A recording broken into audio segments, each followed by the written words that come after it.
My note cards.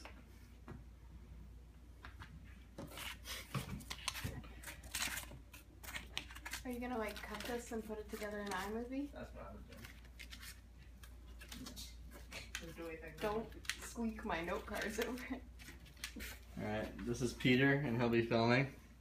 And Sammy, Carrie, Olivia, and Matt.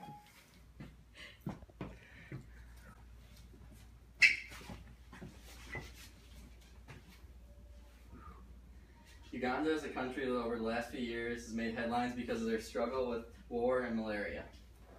A big issue that goes under the radar is the issue of deafness. The drug that is given to people for malaria has a side effect that is deafness, and people don't have the choice to take this drug because they don't have the money to afford anything else. This means that many of the people are left without the resources to battle the deafness because they have spent all their money on the malaria medication. In 2011, I had the opportunity to go to Uganda with the Starkey Hearing Foundation and Pros for Africa. While in Uganda, I was trained to fit hearing aids. The whole experience was unbelievable and life-changing. In my time in Uganda, I personally fit over 600 hearing aids, and our group as a whole fit over 4,000 hearing aids.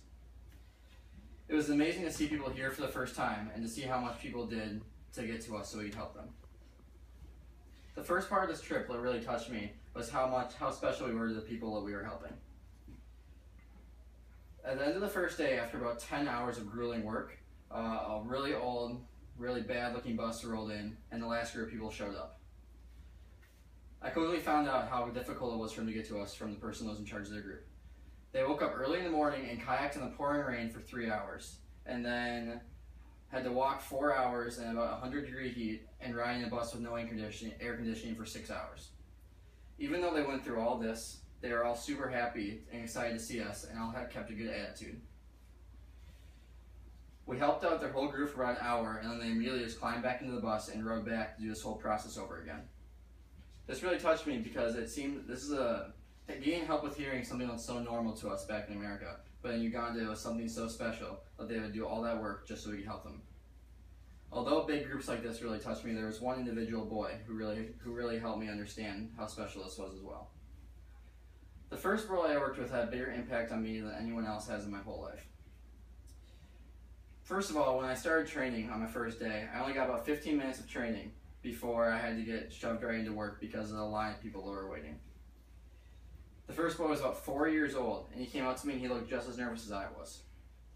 I immediately signed my name to him because I learned about 10 minutes of sign language before I was able to help him out. I put the plastic mold in his ear and turned it on. I repeatedly said ba ba ba into the hearing aid until he could hear me. After about a minute, his eyes lit up and he twitched. He started repeating my ba ba ba and started crying. It was the first time he'd ever heard his own voice. That was one of the most magical moments in my life because not only was it special for me, but he knew that from now on he would be able to hear. Going to this trip, I was very excited to get to meet professional football players. That's what the Pros for Africa Foundation is. On this trip with me was Adrian Peterson, Larry Fitzgerald, Vernon Davis, and about 10 other professional football players.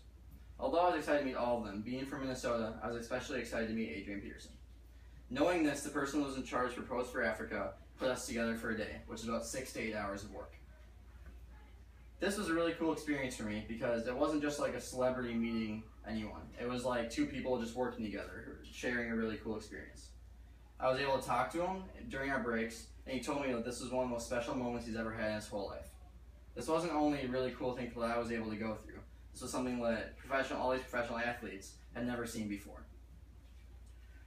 Overall, my trip to Africa was like nothing I've ever experienced and will ever experience again. To know what it was like to be in a third world country dealing with something that everyone in America deals with on a regular basis, but seeing that they struggle with it was really special. And it just showed me how a little help can go a long way.